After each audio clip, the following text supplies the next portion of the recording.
Ooh. And welcome to Small Town Underground, Kingdom Lum Small Town. I am streaming on YouTube and I'm streaming on Facebook right now. And I wanted to share that with you real quick. YouTube viewers, I'm not able to stream that there, so you're just watching me stare, and I'll try to see if I can edit it in. What you heard was Luke Radowski from We Are Change. You can find him at, I believe it's wearechange.org, and he's also on YouTube. Very, very smart cat. I watch him daily and plan on joining his lukeuncensored.com, where he gets into some real meat and potatoes of things going on. I found that very interesting because I've been talking a lot about it.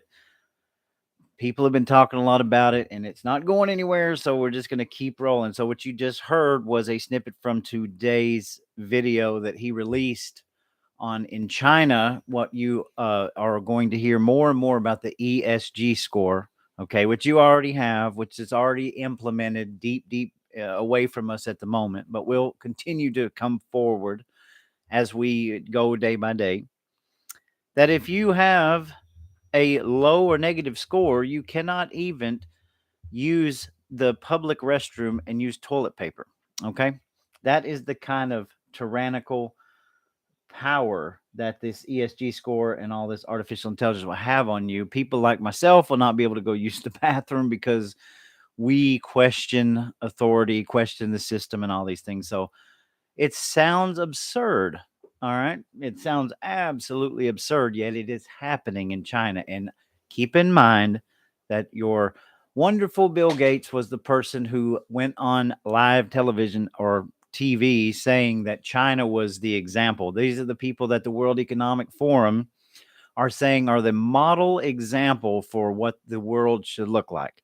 If you don't agree with a law or a politician or anybody in control, you simply cannot wipe your behind when you use the bathroom. So, this goes right along with the documentary that I have been putting out on here for people to watch. And I'll get to that because it's really important. And there's a key takeaway that I want to get to about that documentary.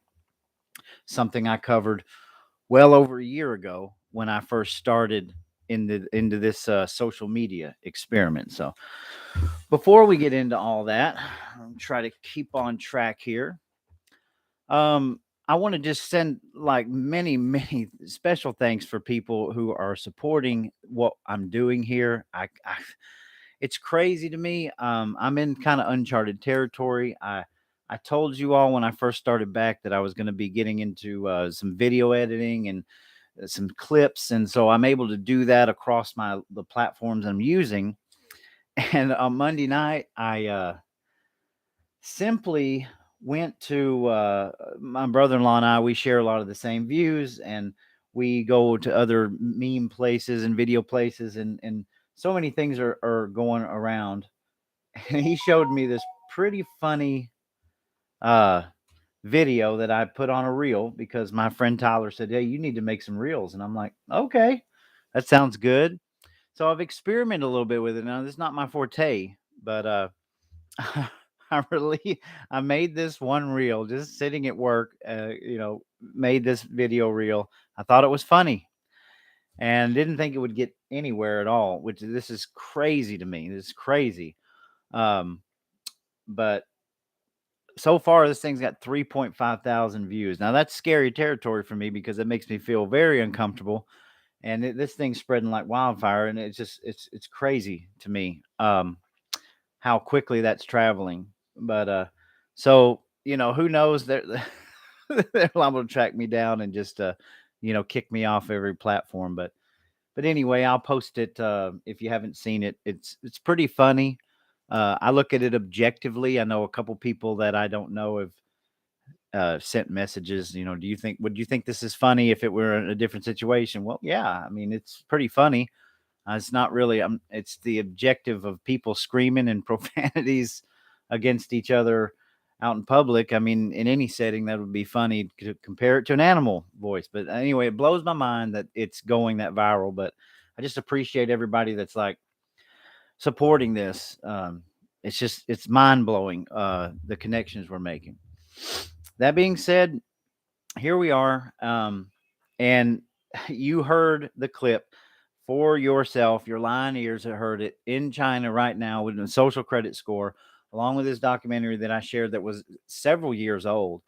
They already implemented this technology where they can walk into stores and they don't even have to use money. They use facial recognition to pay. They already know when you walk in the store whether you have money or not. They can look at you on the sidewalk with their millions of cameras, and they can tell if you are going to be a vulnerability to the system or if you're good. And it's down to the point where you won't be able to access toilet paper in a public restroom if you are deemed somebody who does not have a good ESG score. It's mind blowing to me.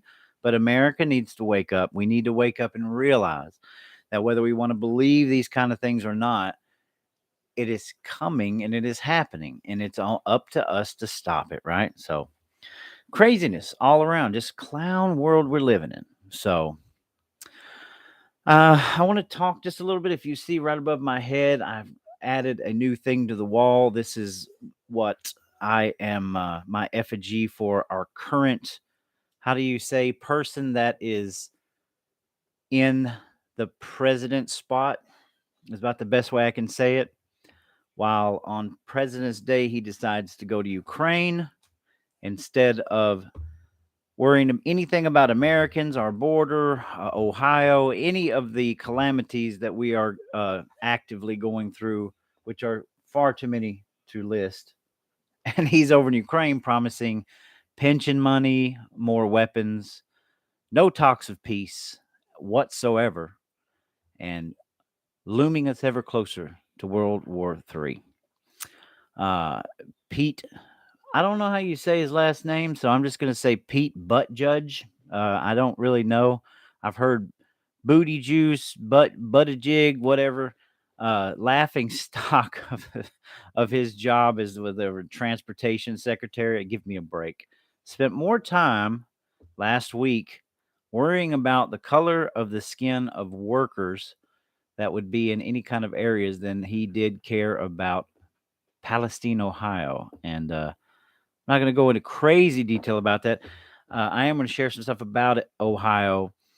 Uh, I mean, dear Lord, we're in what, day 18, day 19? Just a few hours ago, President Trump was there in Ohio handing out water, giving out supplies, really just meeting with the people and thanking the Americans that are there that have put up with all this, that are trying to make things right while our government turns a blind eye to everything that is going on as if it is nothing. Now, I'll talk a little bit about that because the thing about this is you have to put it into context, because we as conservatives, we as people that have to respond to the news, we get gaslit sometimes, right?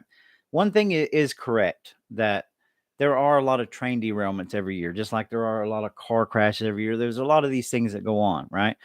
We can talk about the fires that happen at the chicken plants and at manufacturing facilities.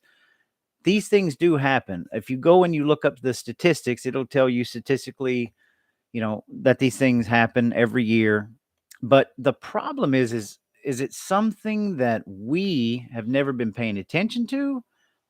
Like, is this just a coincidence, or are we just starting to realize now that these things are happening, and they're happening on a greater scale?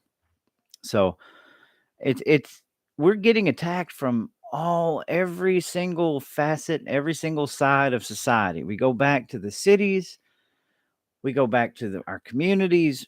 We're constantly under attack with this division, right? Go back and remember what happened in Memphis, right? You compare something like that happened in Memphis that were was days and days after it got flooded in the media. It was all the big rage. Yet Ohio, nothing, And I'm not even talking about. There's nothing about race here. There's nothing about it's. It's just one. It's a one tragedy after another. But we're cherry picking what they cover, the mainstream media, and this was a huge, toxic smoke cloud that came from all this. This shut down an entire town. People were in jeopardy. Norfolk Southern, literally, and I went back and I fact checked this, but at the very beginning, they offered $25,000 for um, some kind of help center that they were going to either build or implement. It's literally $5 a person, okay? And they were raking in billions and billions of dollars of profit, over the last couple of years. It's insane to me how out of whack this whole thing is up in Ohio, and how and we've had several derailments over the years. We've had several things that are going on right now, and nothing from our current administration, right? It's all smoke and mirrors, and you people are worried about everything, wrong things. The water's not contaminated, the air is not contaminated. What did the video that I post a couple of days ago talking about how the WHO changed roughly a month, anywhere from 30 days to 12 days before this derailment happened? They changed the severity rate or the toxicity rate of the vinyl chloride.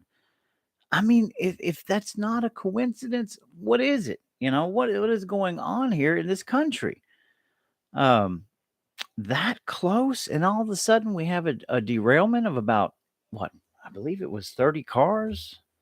11 or 12 of them were the ones that they set on fire. They had to set it on fire. There was the only way they could do, because they thought they were going to blow up. Then they turn around and they try to blame the previous administration for some kind of brake subsidy money for brakes, when it wasn't even the brake, it was the axle. I mean, I know that you people out there know this story, so I'm not going to just continue to bash it in. But man, it's just huge when you look at the implications of a government that is not there for you, that does not have your back, could care less about anybody in this country. Well, we literally have the war drums blazing. We are literally DEFCON 2 in Europe. I don't care what anybody says. We're DEFCON 2 in America. And nobody is talking about peace. Even China came out within the last couple of days saying we need to make some sort of a peace deal here so we don't turn into an annihilated world. Nothing from Zelensky, nothing from the Biden administration, nothing from the UK. This is insanity level of what we're dealing with here. And the Ohio derailment just highlights it. And thank goodness that President Donald Trump did go to Ohio, because if he hadn't went to Ohio, they still would not be getting emergency assistance. And they were dead set on no emergency assistance until Trump spoke up and said, hey, I'm going to Ohio. All of a sudden, now they have the assistance that they need. I mean, this is absolute clown world we're living in, and it cannot be ignored. It cannot be ignored because it's coming to a town near you. All right. These things are happening all over the place. Now, I'm not saying that they're all happening on purpose, because you go back to statistics, and I really like statistics. Statistics will tell you that there's train derailments. But when you are dealing with this kind of toxicity in the air and all of these anomalies, meaning that the WHO says, oh, it's not toxic at all, oh my God, I went through this timeline today, and let me see if I can find it. I believe it was from USA Today. Yeah, the timeline. There, okay, if you go, and I'm going to post this stuff in the comments later on when we get done, but if you go to, let's see, this is a timeline. It's cdn.nightlab.com. It says East Palestine train derailment, a timeline of the disaster and aftermath. And basically, it's pretty much non-political, just like factual timeline. You can go through the whole thing and find out, how many days did it take, what was going on, and very, very little. And this is the funny part about it. Almost zero mention of government outside of the state, outside of the governor and their own emergency preparedness board. Nothing from our federal government about this for days and days and days. We still don't have much from Buddy Judge or Dear Leader Biden. I mean, nothing. It's insanity. So I'm going to post that in the comments so everybody can look at that, because all I'm seek is the truth, right? And it does say, so USA Today, and I will post this as well. They put a fact check of the Ohio train derailment fact check. What's true and what's false? And it's all of these basically half truths, right? Like they take the most sensational statement of what would be construed as fact, which pretty much every one of them that I read is not something I've heard out of somebody's mouth. So they take it and they kind of glorify it so that they can make it partly false, right? But the bottom line is, man, there's toxic chemicals in the water. Fish have been dying. Animals are getting sick. People are getting sick. And all this information is being kind of misconstrued out to the public as disinformation, right? No, no, no. Trust the science. Trust our government. Everything is okay. Don't worry about the plume cloud, because once it does get into the Ohio River is very big and very deep, and it can handle those chemicals because it can dilute them. I mean, this is absolutely insane. It's insane that we don't have anybody at the wheel. I mean, it's almost like I don't even Idiocracy, the movie, right? It's absolutely insane. And by the way, I'm getting a bunch of comments, and I will be getting to comments very soon. But I just kind of wanted to just do a recap on Ohio, and there's far more things that are going on than that, right? I mean, there's been trail derailments in other parts of the country, Texas, I believe, was it North or South Carolina? It's all over the place. Just today, story out of Oak Ridge, Tennessee, Y12 manufacturing. Um, and if anybody is familiar with Y12, it is a uranium plant owned by TVA. And here's a story from the dailymail.news. I will post this in the comments. It says fire involving uranium breaks out at Tennessee National Security Complex, where America's first atom bomb was developed, forcing evacuation of 200 staffers. Now, there's not a lot to report from this article, and I've read it. I will a couple of highlights. The Oak Ridge complex was home to the Manhattan Project for Research and Development during World War II. An NNSA spokesperson confirmed that the fire started at 9:15 a.m. in the federal facility, and authorities confirmed that the material involved in the fire was a metal compound of uranium. Now, those who may know may not know, Y12 is a uranium enrichment facility in Oak Ridge, Tennessee. It's just very plain and simple. That's what they do. They enrich uranium there for weapons grade uranium. And so there was a fire there today. Now, is that uncommon? No, I'm not saying that it's uncommon, but when you put all these things together and you start connecting the dots and you start to see all of these crazy things going on at one time, it's almost too much to be a coincidence, folks. It's just too much to be a coincidence. And we're getting hit 90-0. And here is the wraparound of the connect the dots. We were told by the World Economic Forum that these kinds of things would start coming at a much faster pace, and they would be coming. They want to shock the world into one world government. This is not hyperbole. This is not something that we're making up and pulling out of thin air. This is not even tinfoil hat territory here. It is right out of their mouths. They said you will see a decrease in ownership. You will see more and more breakdowns of civilization, civil unrest. You'll see more and more things going out of control. You're going to see the internet be challenged. You're going to see more of viruses go through and shutting down systems, and there's so many things to cover. Now, of course, we can't cover all of it, and I'm not trying to be doom and gloom because I'm tying this all in together. Okay. Yep. It's one micro crisis after another. You're exactly right, Tyler. And it's hitting us 90-0 every single day. There's a new fire, there's a new this, there's a new that. And to me, the Y12 fire, which is where they enrich uranium for weapons grade products, is a fairly big story. Now, that's probably national security stuff. I mean, if you don't know about Oak Ridge, Tennessee, there's a really good documentary online. I can try to find the link and post it, but there's a really good documentary about Oak Ridge, Tennessee, and how that became the fatherland, the atom bomb, and how much, you know, there's a lot of stuff that went on up there. Apparently, they took the entire town and locked them down and did a lot of things. And there's a lot of things up in them hills, and it's one of the most beautiful places I know on this planet Earth. But you know, I'm not knocking it at all. We have to have national security. We also have to have weapons of war because we're a bunch of warmongers, you know. But it's just very, very strange and odd to me that here we go with another fire. And yeah, we're gonna see this more because it's in our peripheral, right? It's right here where we can see it, and it's being highlighted as all of these travesties, man, that we're going through. So just keep your eyes open, situational awareness. You know, I'm not going to sit here and speculate and say that this is a planned thing. I'm not going to say it's not. I'm saying that each day that goes by, we're just getting hit with more and more, and no response from our government. Nobody is at the head of the of this.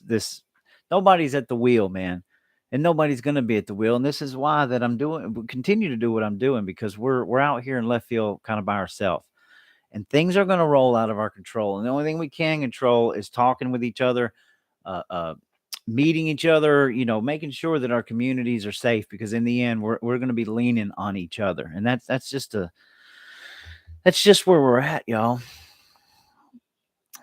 But thankfully, Trump went to Ohio. I watched his speech today. I thought it was pretty good. You know, it's Trump, you know.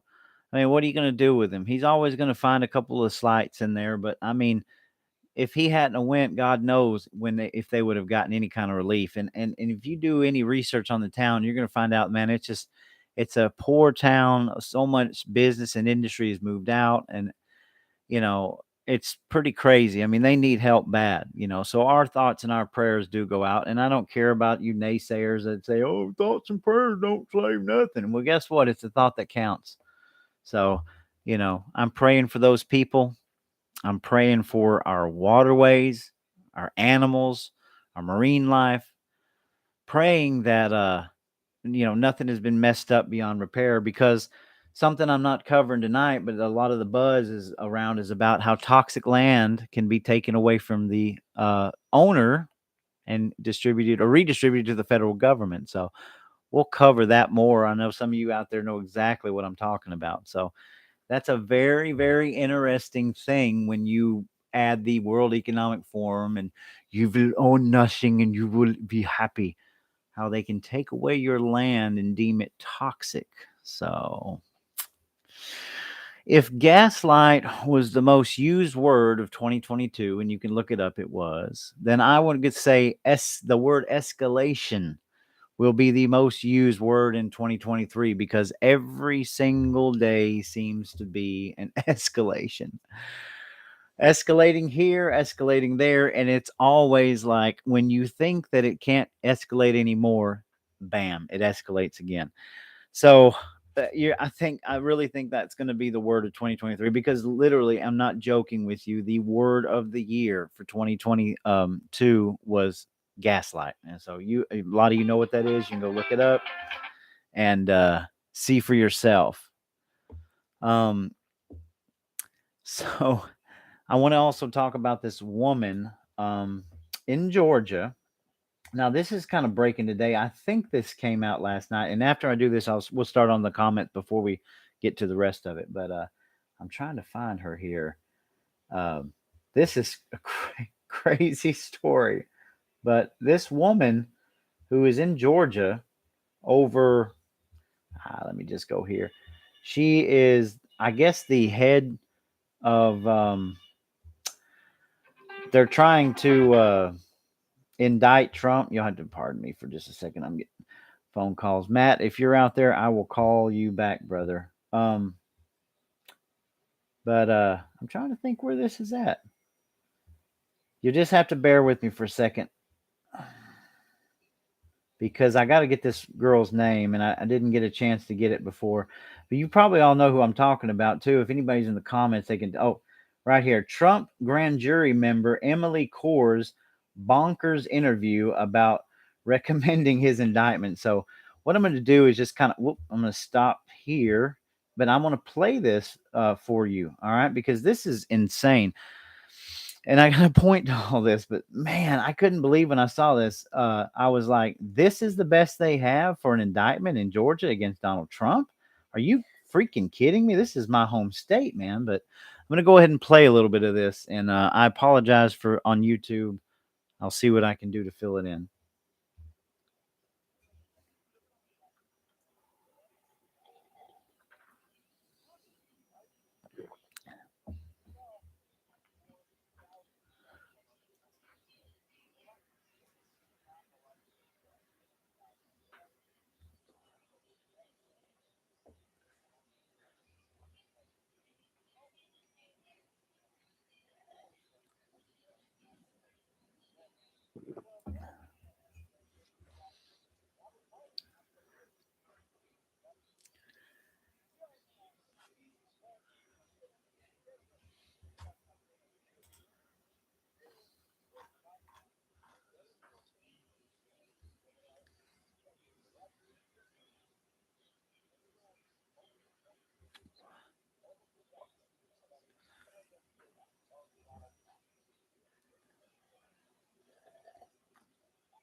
Where do you hear this?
Okay, you get the point. I didn't want to play a whole bunch of it. Emily Kors, who is a grand jury member who went on all the news pundits about indicting Donald Trump and several other peoples in Georgia. Now we don't have to go back and we don't have to talk about everything that we know about Ruby Freeman, about the State Farm Arena, about Dominion, all these things, right? But this is what's passing is journalism. This is what's passing in the mainstream media. You know, we literally have train derailments, we have cities under siege, and they're still talking about this crap in Georgia about Donald Trump and indicting him, gaslighting 2022.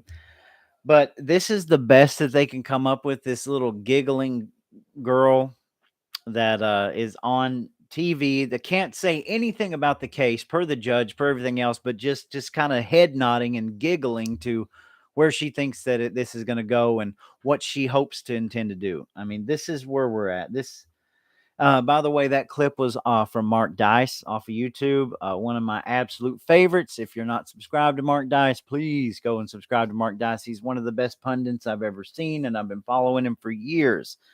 And he does a daily YouTube segment. It's gold. But I got that from Mark, and we do appreciate you, Mr. Dice, for everything that you do. This just, and all this stuff I'm going to kind of tie back in with my main point here toward the end. But this is the best that they can come up with for an indictment in this state. And yet, and our governor, I don't hear anything out of our governor. I don't hear anything out of our Secretary of State. I don't hear anything. This is teetotal clown world. And they go on further. The further you research it, they're talking about purposely holding off on these indictments until possibly a year from now, whenever everything gets heated up and Trump is in the middle of running for president. I mean, that's what world we are living in. If they want to indict the man, they need to go ahead and indict the man. Why would you wait and indict the man? Especially if you had what you needed to indict him. It's so strange to me. Like, I feel like our justice system is failing on every single level, but this is the power of the deep state. This is the power that our government has been allowed to have without the people knowing for so long that they can do something like this. They can get away with something like this. It's absolutely crazy to me. And seeing this come out, how anybody could take it seriously, and then I forget, they elected John Fetterman for Senate. So this is the world we're living in, man. And it's teetotal clown world. So I want everybody to check that out. What's going on in Georgia right now? They're still talking about the indictment every single day in Georgia over the phone call that Trump did that everybody knows about. And it's insane to me that that's the best that they could come up with. Like, I feel like an idiot watching it. And I'm not saying that the woman is mentally deranged or anything like that, but obviously there's some issues going on there. But this is my home state. This is where I live. And this is the kind of crap that is in my state right now. This is what's going on in our capital amongst everything else. Not to mention Marjorie Greene coming out the other day and talking about a divorce, a national divorce, which in and of itself, I'm all kind of for a national divorce, right? But how are you going to nationally divorce Georgia? Because Georgia is a Democrat state. At the very best, it's purple.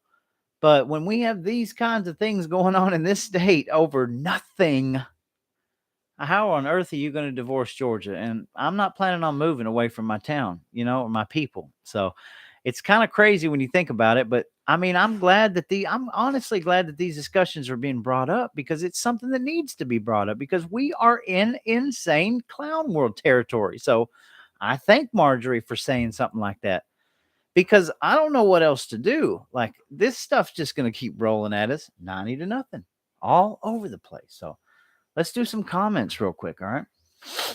Let's see. Jennifer, I'm thinking the same. Destabilization of America. I mean, give it a name. What else do we call it when we're in this kind? I mean, can you think back 20 years ago? I mean, could anybody have foreseen where we're at now in this country, the state of affairs? I certainly couldn't. When I was a kid, I always thought, the future was going to be kind of like Back to the Future 2. We're going to be riding around on skate hoverboards, and and the AI was like 3D Jaws that would pop out at you now, and not ones that said they'd give away the nuclear codes and take over the world. I mean, if this is not destabilization of a nation, then I don't know what is, right? All right. Charles Stoker, war is a drain on the economy. If war would help, then Civil War would have made America rich. Well, I mean, I'm not going to disagree with you, but I will say this. I don't know that war is any more a drain on the economy, because guess who's getting rich right now off of war? The military industrial complex. Guess where all that money from Ukraine that the billions and billions of dollars have been recirculated right back to BlackRock, right back to the military industrial complex who are making all of these weapons and the ammunition, which they're 2 years behind on all these things. So, I believe the military industrial complex wants war because they think it will help solve the economic issues. Notice how nobody's talking about peace at all. So I get your point, but I will say this. I mean, you look at World War One, World War Two, where it brought the world out of the economic slumps, the Great Depression, all of these things. The Vietnam War, which was started on a lie for America, the Gulf of Tonkin, was started way earlier than the 60s. I mean, what did that do? That technologically advanced our military, and that was the first real time that we had ever done guerrilla warfare. So we learned a lot from guerrilla warfare and secret covert tactics. I mean, I think they want war. I think that they're praying for war, because they think that that's going to be the end all be all and solve the problem. So, Jennifer, I saw today that some from Agent Orange was also in it. I think you're talking about the chemicals from Ohio. I want to say if that's what we're talking about, I want to say there's up to 11 different chemicals that train was transporting. All right, and I believe, and of course, probably some of the chemicals will go to Agent Orange, right? And vinyl chloride is widely used anyway, but there was at least four that I know of, and I don't have them all in front of me that was actually set on fire, and I mean, goodness knows they didn't even classify this train as like a toxic. The train cars as toxic. I was reading today on the timeline because basically because there were so many different chemicals, and they just didn't. I mean, nobody even knew there was toxic chemicals in this train car. I mean, you have to go back and you have to look and do your research. Don't take my word for it. But Tyler responds to Jennifer. That's what the book was about: small kinetic actions to destabilize the country and area, political, economical, and social. It was a carry-on plan from what Russia started in the U.S. in the 60s. It's why it's speeding up now. I couldn't agree more. I mean, we were in a Cold War for nearly 40 years. A lot of people forget about the Cold War. We've always been neck, not neck and neck, but nose to nose with Russia as aggressors on both sides. We've barely worked with them in Afghanistan years ago before Osama bin Laden and 9/11 and all this. I mean,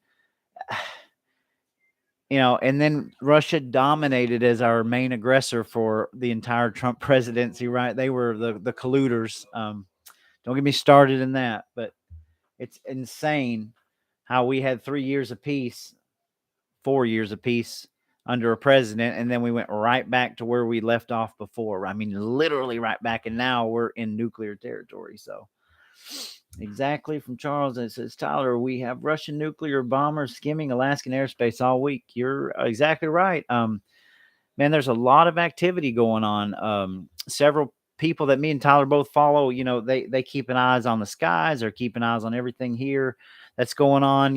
If you weren't aware, we had a Russian warship doing military drills with South Africa. They were not far away from our side of the coast. So that was going on.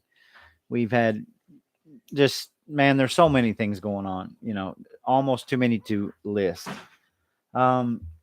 Let's see, Jennifer. They've succeeded at demoralizing at least half of the country, even infiltrated our churches.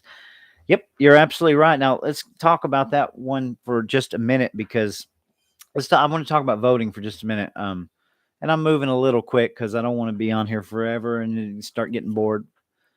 I've talked to so many people after this election that say they're not going to vote anymore. They're tired of it. It's all a bunch of BS. And so you can sit there and you can say, oh, you can't give up. You can't do this. You can't do that. What do people that don't like conflict do when there's conflict, right? Like, I'm a person, I'm not a drama magnet. I'm a person who, if I don't do drama, if I have a conversation with you, that conversation stays where it's at. If I'm doing something and this over here is none of my business, unless it's something physical or needed, there's an emergency situation, guess what? In other words, you live and let live. That's how I do my thing. All right. But I don't do drama. And if there's drama around, I tend to just either squash it or just stay away from it. So think about this for think about the drama that we've been through in the last two election cycles, right? And the vast majority of people don't want to deal with it, right? Now, next week we're going to have some people coming on that's going to be talking about the state delegates and the places and times, and they're going to be filling us in on a bunch of details about how normal Joe can just go get involved. In my lifetime, this is the first time that, and it's probably my fault, but it's the first time that I'm really experimenting in this. I don't know enough to tell everybody about it. I'm going to learn like everybody else, but I know that normal average Joe can go down there to their headquarters, whether Republican or Democrat, and they can sign up to be a delegate and do all these different things, right? So for decades and decades and decades, it's all been like this one party system where, only the people that were involved in it knew what was going on. And there was a lot of handshakes and back pats, and everybody had their little thing. And then boom, all of a sudden we have an outsider for president, and people like me are getting involved. And now we're going to meetings and we're talking with people, which is highly threatening to the base of people that were already there and established, and they had their thing going. They did, we kind of moved some of those people out of the way, right? We took away some power from people that were well in line to get to be the next chosen one, and we kind of uprooted that system. But here's my point about voting. Like, it's not my responsibility to make people come out and vote.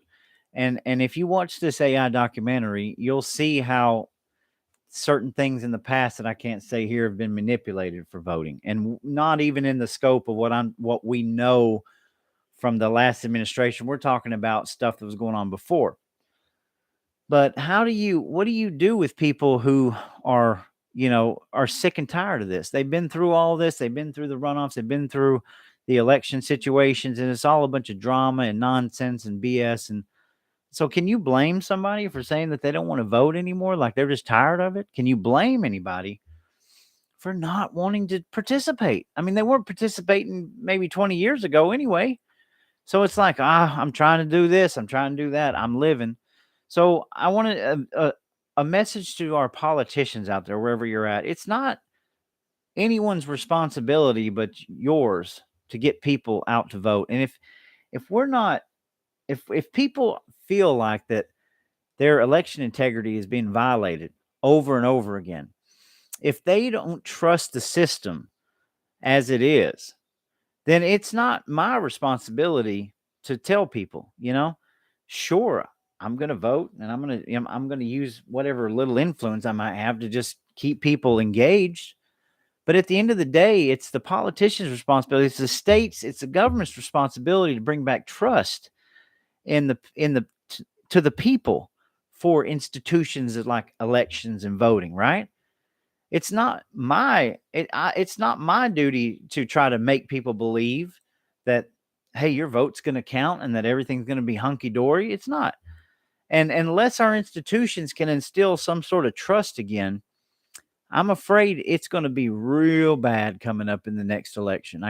I'm just going ahead and getting that out there. So politicians, you need to be paying a lot of attention to that. Unless it's something that's on your game plan and you just want the ship to sink, you better get out there to the people, and you better be figuring out a way to make people like me and other people that are just fed up with everything make me a believer again. Because when I see a president who goes to Ukraine on President's Day and promises my tax dollars for pensions for another country in battle and war, when I have huge calamities going on in my own country and they just snub their nose at them, well, that doesn't make me feel very confident in my government.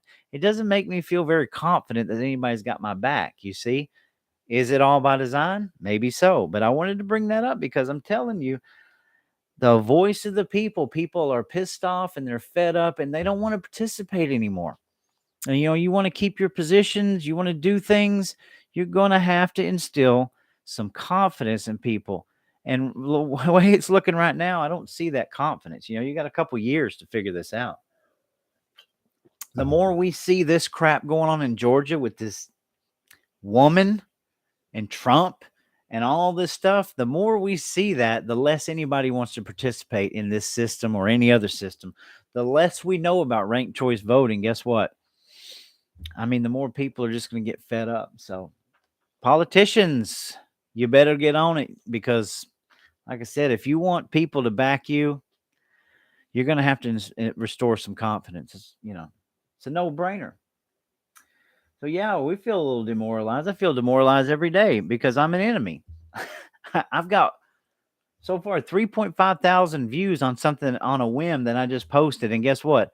I've Who knows? Maybe the Facebook overlords are going to come after me, shut me up, whatever. I mean, like, I feel like I'm an enemy of the state.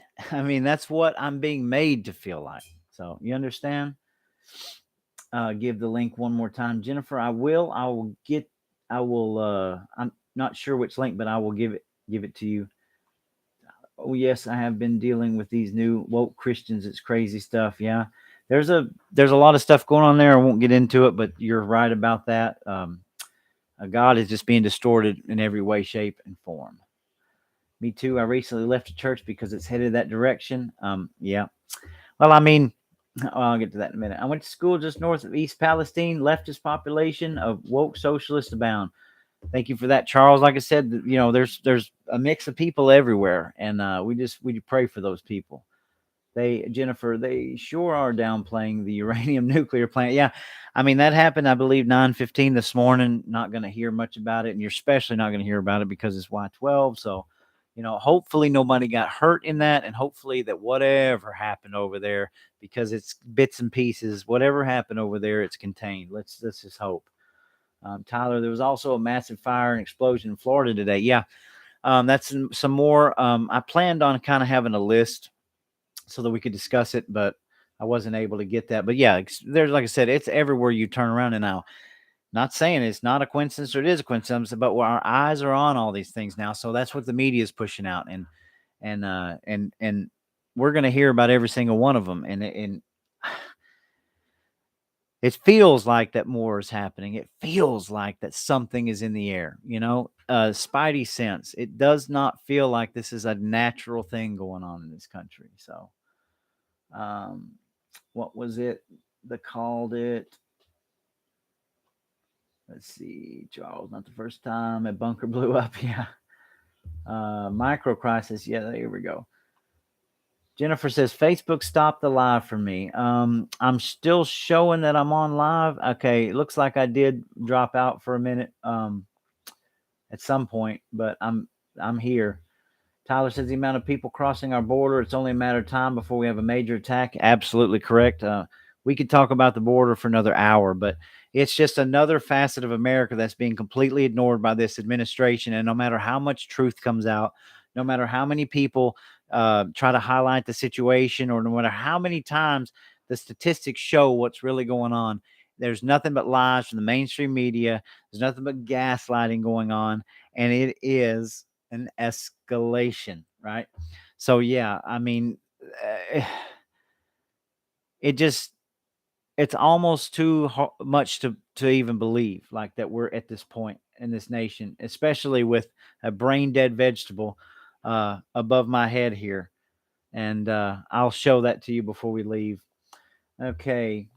And it says, Charles, as you 2A should have a plan to shepherd us in worst case scenario economic collapse. You are our leaders to organize survival and continue civilization.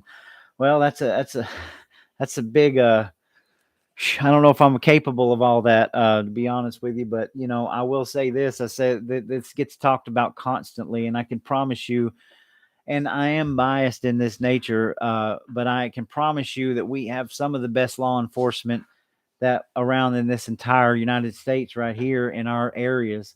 And that doesn't mean that it's a blanket back to blue.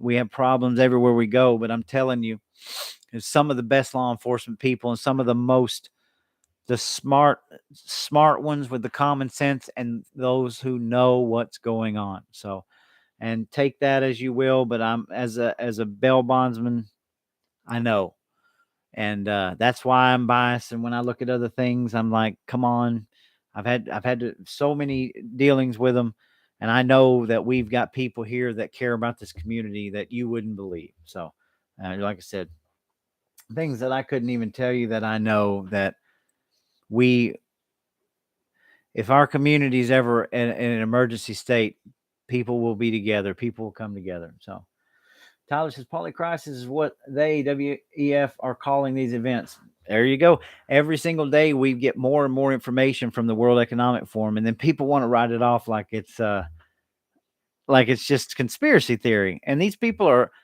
the richest and the best minds in the world, and now they're up on stage on video and telling you what's coming.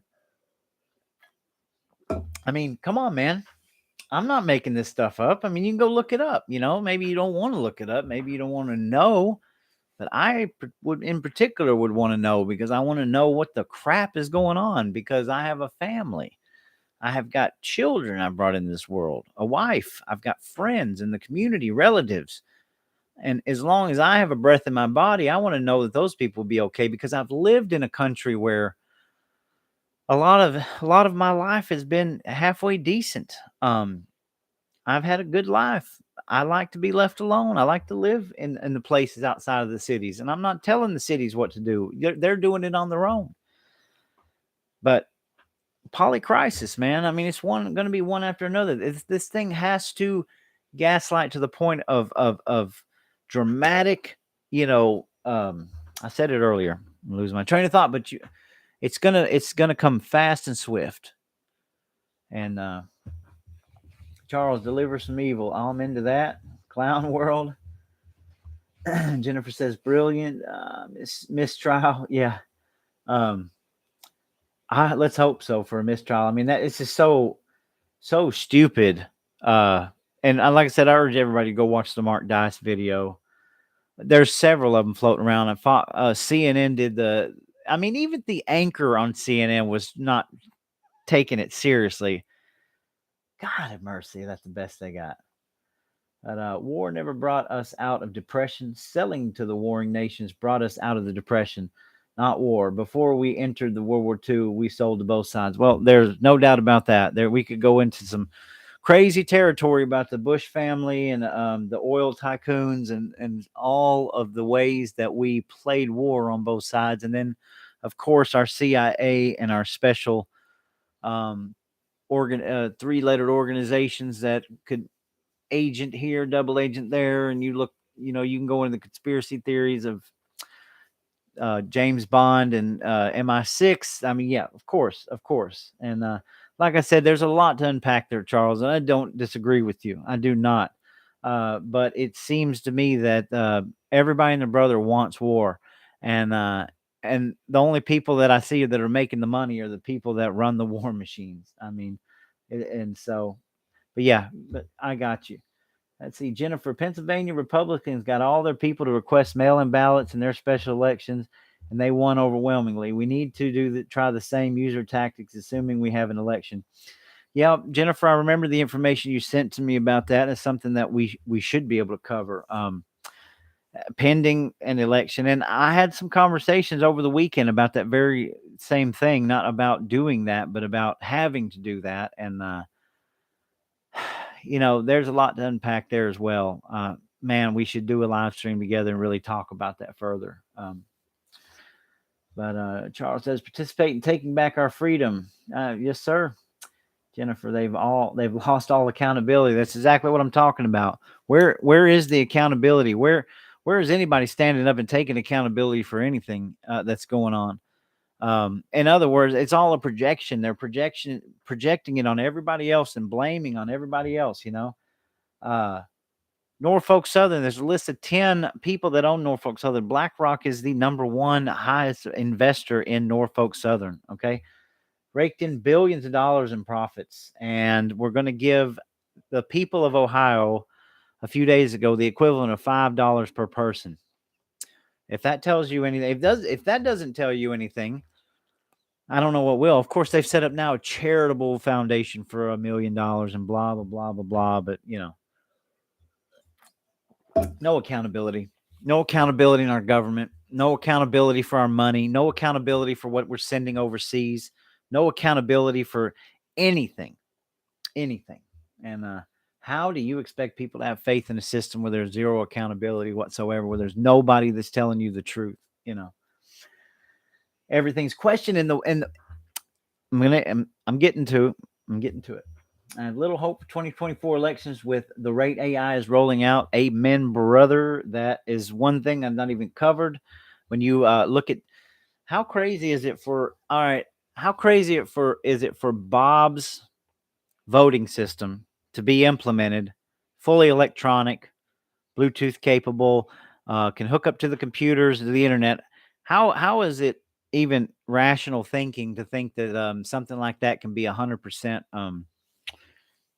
safe or be 100% unhackable, or that there's not backdoor programs built in? Like, look, take a piece of proprietary software, for example. Let's take a machine that a company owns. Well, they own the software to that machine. So a lot of times when you buy a piece of machinery, you have the proprietary software. Okay, the company owns the software, right?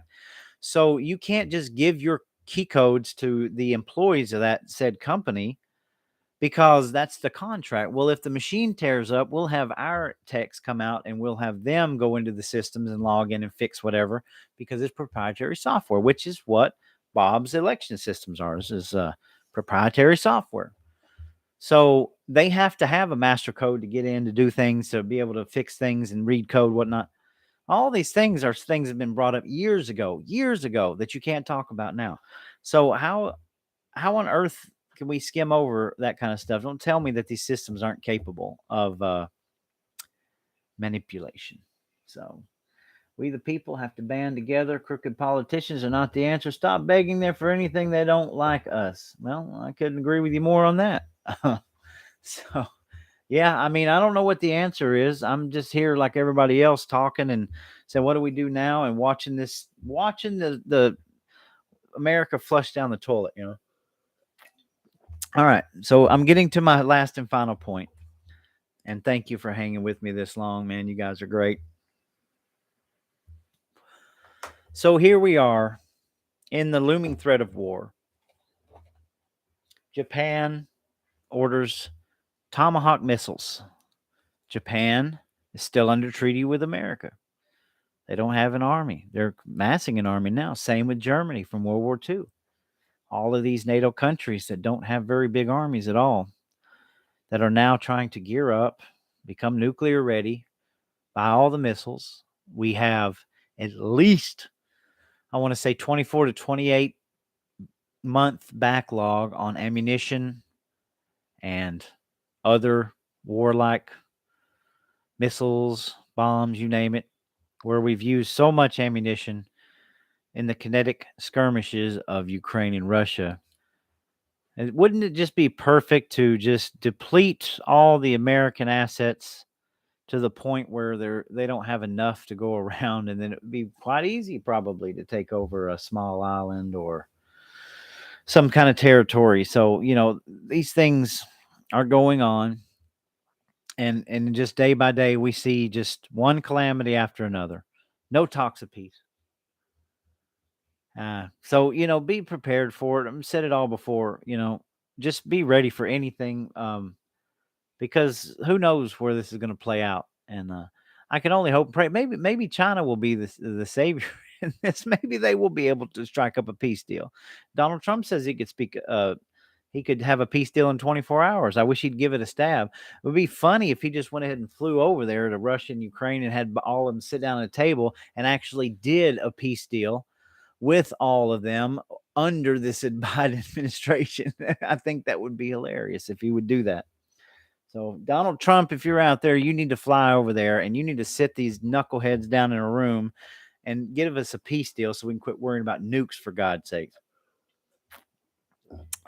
So, the AI documentary. This AI documentary came out pre-2019, right? It came out during a Republican administration of a not very well-liked mainstream president. The reason why that I'm urging everybody to watch this documentary, and it's something I missed, it's a PBS Frontline documentary. It will also be posted here. It's posted. I've added some clips, is because this is my whole point to tonight's episode. I talked over a year ago about a documentary, an HBO documentary called Kill Chain, which was an addendum documentary to another voting systems documentary. I covered complete episodes on the origin of electronic voting systems and where they all came from, Diebold, Dominion, you name it, how they came into existence, when they kind of collapsed, and when the systems, were bought out by other systems. So this stuff, we've had these kind of things for a long time. You remember the Chads in Florida and during the Al Gore. Then you remember 2016 when we all went to bed thinking that Hillary Clinton was going to be our president. We woke up and Donald Trump was our president, right? Now we'll talk about a surprise. But here's my point. And I can't go into this. If I tell you too much about these things, I'm just going to get kicked off of here. I'll get banned, whatever. And who cares? I don't care. But I'll give you enough information. But if you haven't seen Kill Chain documentary, which is buried now, you have to go find it, and you will see that this information came out after 2016, but late kind of 2019, 2020, the same time that this AI documentary came out. And it had some very interesting things in it. Very interesting things. I can't tell you how interesting these things are. And we go back to after 2016, how the people that were in control of the government, how they were acting, what the things that they were saying, right? The things that they were saying about systems and about manipulation and all these things. And there's tons of clips out there. You can go back and look at them. They're everywhere. They're scrubbed now. You can't repost them. You can't put them up anywhere because you're going to get kicked off, right? Even though it's out of the very mouths of the people, you can't talk about it, right? But back then, when it was, my point is, back then they were telling you the truth. They were telling you the truth because the perception of that truth was that it was going to hurt the person that it was intended to hurt at that time. Okay? Pulling out all stops. This AI documentary, which pretty much sums up so many things that Tyler and myself have been talking about and things that are happening now. They were already talking about these things years ago. The main push for these documentaries was because it was aimed at scaring and gaslighting civilization at that time based on politics. All right. The perception was, if we bring out some doom and gloom AI and we bring out some things that we know to be true on this side of this system, it's only going to make the person that's in charge right now look worse. Okay. Little do they know, at the event of 2020, what happened? All of a sudden, after the tables turn and people like-minded myself said, whoa, what just happened? Then they took these documentaries, they took this and they took this. And they said, oh, never mind. Just we're going to throw that in the closet. Don't talk about that. You can't talk about that. Hey, Google, Facebook, YouTube, shut these people down. You cannot talk about this stuff. No. We're not bringing this up. You just leave it alone. You understand what I'm saying? The information has already been there. It's been there all along. And it's something I missed. It's something a lot of people missed.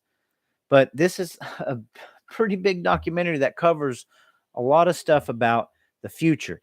And what we're seeing now with ChatGPT and the search engines, and what I played for you at the beginning of the video about how you can't even wipe your own butt in China unless you have a good score. This stuff is in that documentary from years ago, because the perception was, if we throw this out here, it's going to make this person look bad. The people that are on this video talking about these things, but it was there all along. And we're crazy. We can't talk about it. I'm a tinfoil hat wearer.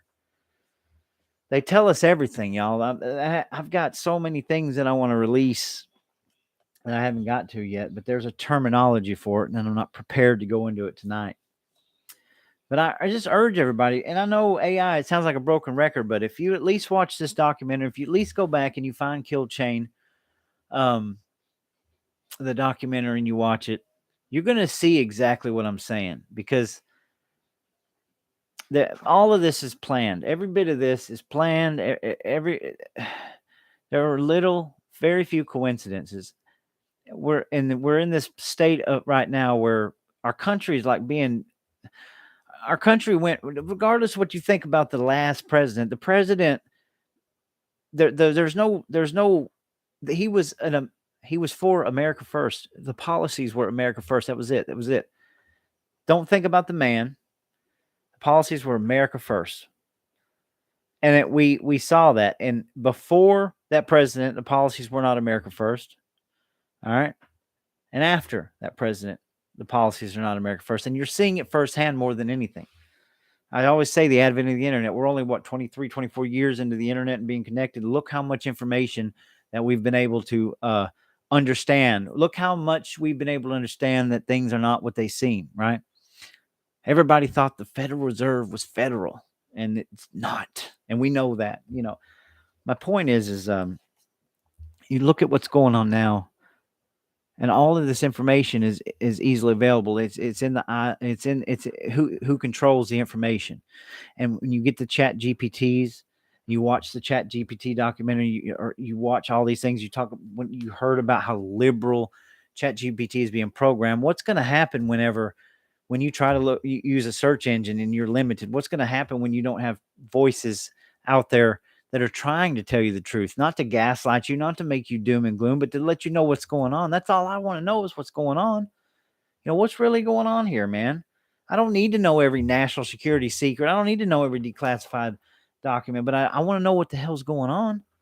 I want to know what kind of future that my children have, And what are you going to do when you've got artificial intelligence that's literally locks you out of your information? What are you going to do when you try to go to Walmart and you can't even walk in the front door because you've said something somewhere, if you've done something somewhere, and no, you're not a criminal and you're not being arrested, but a red buzzer goes off that says, nope, you can't shop here today. What are you going to do whenever it's a complete one-sided variation of a narrative?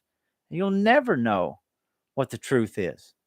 Fast forward to these audio software that, I'm sure somebody can take what I'm saying now, input it into a device, an app, and then they can type whatever they want, and it's my voice saying, hey, I'm Kingdom Lum Small Time and I'm an idiot.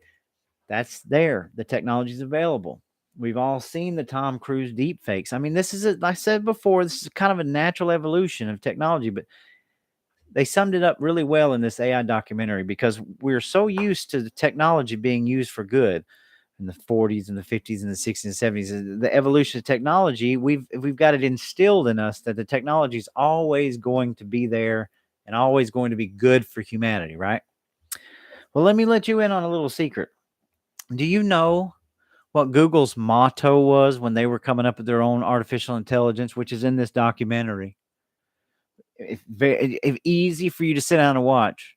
And I've heard it before, but it didn't dawn on me the context. But when they were first starting out, they had a lot of problems. They had a lot of shareholder issues, and they figured out that metadata was it was like gold. Everything that you did, your digital exhaust, your places you went online, that's what the meat and potatoes of all this is. What we're doing now, how I'm acting, they can see my eyes and they can see my hands. They know what I'm going to do next. Their motto was very simple. When they first started doing all this, it was, don't be evil. When you think about that for a minute, don't be evil. If that's your slogan, then that means that the chance for you to do evil things with what you have in front of you is probably outweighs the good, like that's my whole point. Is that was their slogan, don't be evil.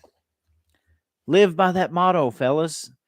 Now, how many people do you know in this world that are not trying to do evil things? How many people of power are not trying to do evil things? Look at Jeffrey Epstein, Ghislaine Maxwell, the Clintons. Things are resurfacing there, Look at the Biden administration. How in the hell are we even talking about Trump being indicted in Georgia? And Joe Biden was in office for like 34 years.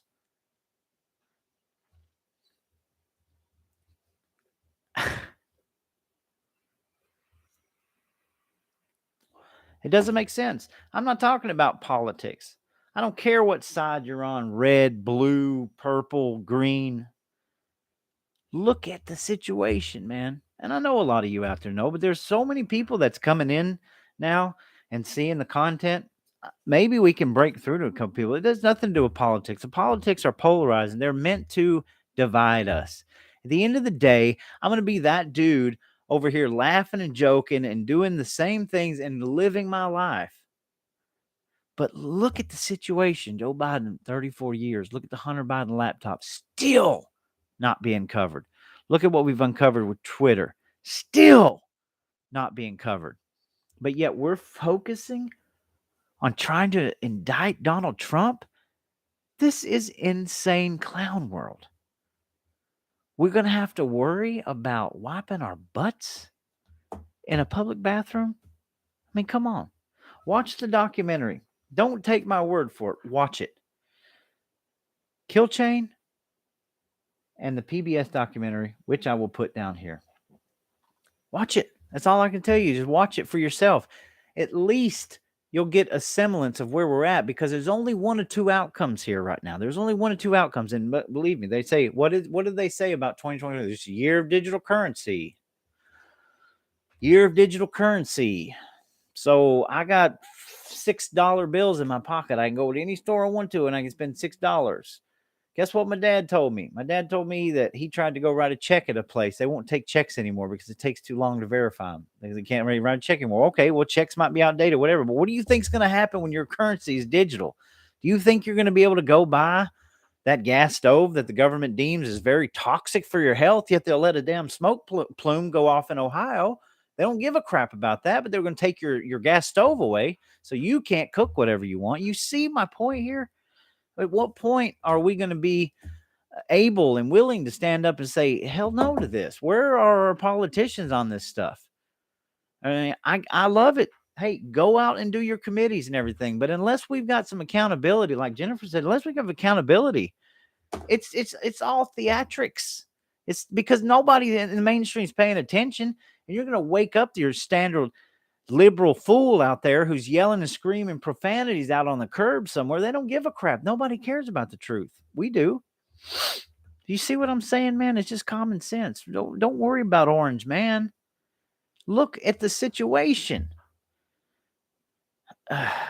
It's clown world. All I'm going to do, and believe me, we got some guests coming up. I'll explain it because I'm fixing to be done here, but you need to watch these two documentaries I keep telling you about, because it's going to make things very clear, and it's going to make them clear as long as you, in your head, you understand the timing of this. Yes, you watch 2,000 Mules, it'll make you mad. And there's the proof, and there's the this, and there's the that. Yes, you watch the documentaries, you watch the Twitter files, you watch everything going on now, and it's like, wow, we knew it. But if you watch the Kill Chain and you watch the Frontline documentary on AI, you're going to see that those things were released at a time where it was not designed to help our case. It was not designed to be on our side. You understand? It was designed to work against us.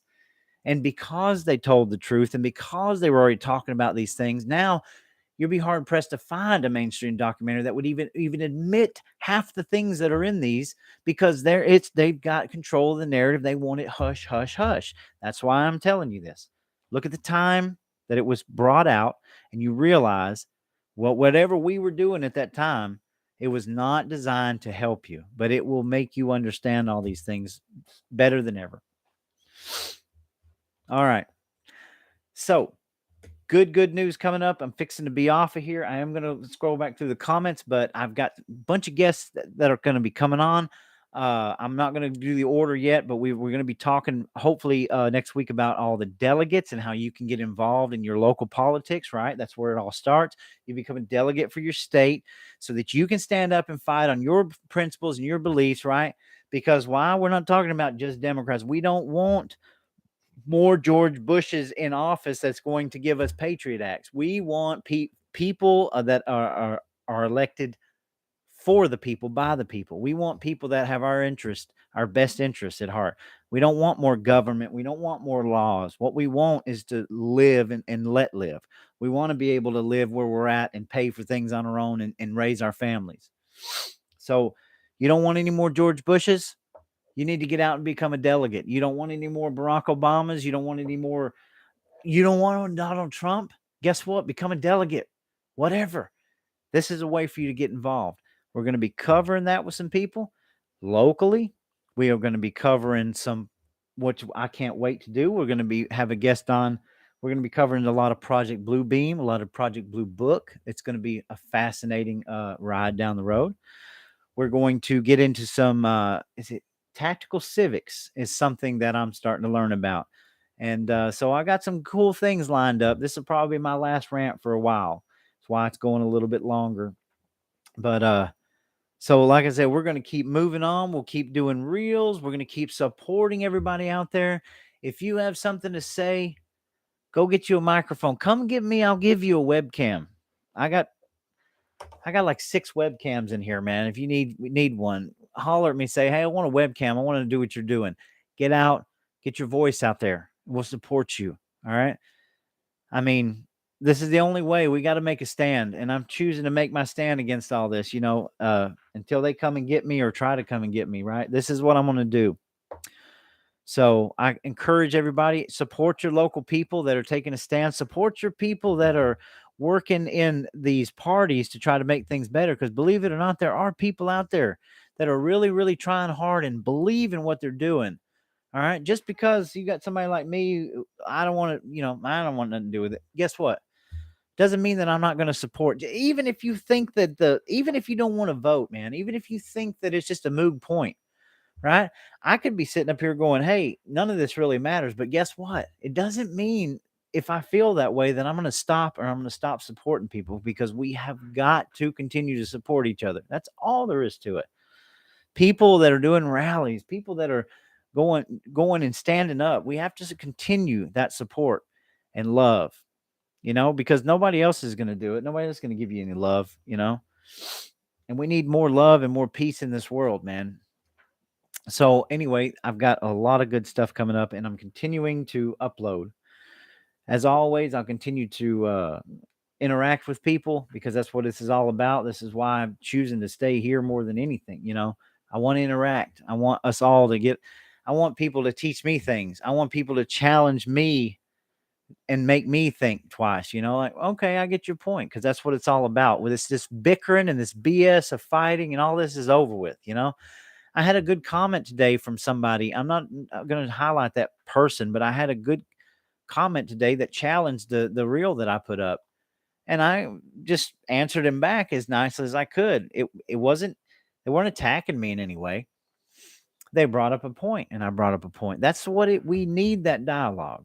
So, all right, let's finish out with some comments, and let me make sure I didn't miss anything.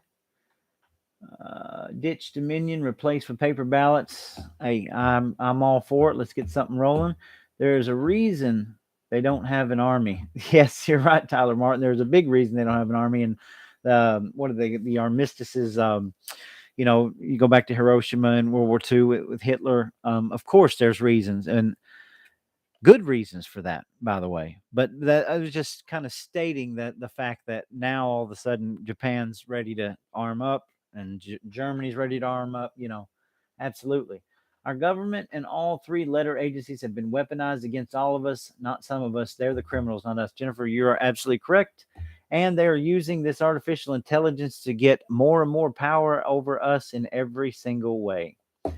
Charles, communists have control. We patriots must oust the communists. Yeah, I agree. We need to figure something out. Charles, politicians are treating us like we're stupid. Well, that's been the case. I mean, think about that. Like, politicians are finding it harder and harder to treat us stupid because we know more than more. Think about how stupid they were treating us 50 years ago, when we didn't know any better. Now we have the knowledge and the power to know better, and people still don't want any part of it. And I get it. You don't want to think about this crap all the time, but still, we know more than we've ever known, ever. And the days of them treating us stupid are over. And I think we're proving that in our grassroots campaign. So, Love Tactical Civics. Yes, Charles, we plan on doing an episode on that. And tell us about. I can't give you any details yet because I haven't talked to everybody yet. So I want to try to do it right. And I will make sure and post things up before so that everybody has plenty of time. But if I didn't get in touch with you today, I'll get in touch with you tomorrow and we'll get these things rolling. This is what it's all about. But I want to say thanks again to everybody. Man, I mean, I'm loving the content from our local creators. I'm loving the interactions with people, and I'm loving that people want to just talk. I think it's great, you know. So let's enjoy this while we still can. And you guys, way too long. Check out the content. Just if you do anything, try to check out these couple documentaries. You know, just from this standpoint, you may already know every bit of what they said, but remember when they came out and remember that they were designed to be used against people like me. And that's all you need to know. Have a good evening. I'll see you all later. Good night.